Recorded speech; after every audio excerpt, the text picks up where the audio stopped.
মিজান, তুমি যে সৌদি আরব যাইছো আজকে কত বছর হয়েছে? 7 বছর হয়েছে। 7 বছর ধরে সৌদি আরব আছে। সৌদি আরবের মধ্যে তুমি 7 বছর হয়েছে আইছো? 7 বছর।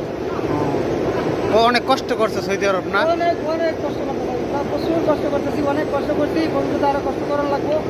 তারপরেও এরপরে তোমার দেহ এই যে দেখা গেছে তুমি এই বড় বড় কন্টিনেন্ট মিজান, তুমি ধরো সৌদি আরব আইছো আজকে 7 বছর নাকি? হ্যাঁ 7 বছর হয়েছে। 7 বছর হয়েছে আইছো, অনেক কষ্ট করছো। কষ্ট মানে এই তো কষ্ট। এই যে তুমি যে সৌদি আরবের রোদটা তোমার ডিম কি হইব সৌদি আরবের রোদে? কি রয়েছে কি রয়েছে, ডিম তো হইব, আবার পুড়িয়েও দেবো। এরকম রোজ বাইরে যারা কাজ করে তারাই বলতে পারে। ওই টিনের চালের উপরে যারা কাজ করে তারাই বই তারা গরম কি জিনিস ডিম বাবা। তুমি যারা নতুন বাংলাদেশের সৌদি আরবে আইতে চায় হ্যাঁ উদ্দেশ্য তুমি কি তোমার বার্তাটা দিতে চাও? আবার কত একটাই যারা দিতে ড্রাইভার তাও অবশ্যই কাজ শিখতে হবে, যাতে গরমের মাঝে মরুভূমির ভিতরে টিনের চালের উপরে কাজ না করতে হয়। সবাই হ্যাঁ। একটা করে কাজ শিখতে হবে, এটাই আমার বলার বলা।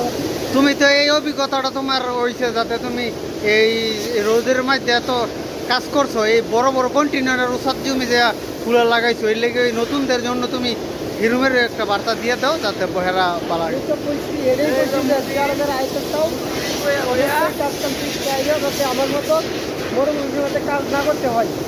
তো আমি এখন টেকনিশিয়ান হয়ে গেছি, হইলেও লাভ নাই।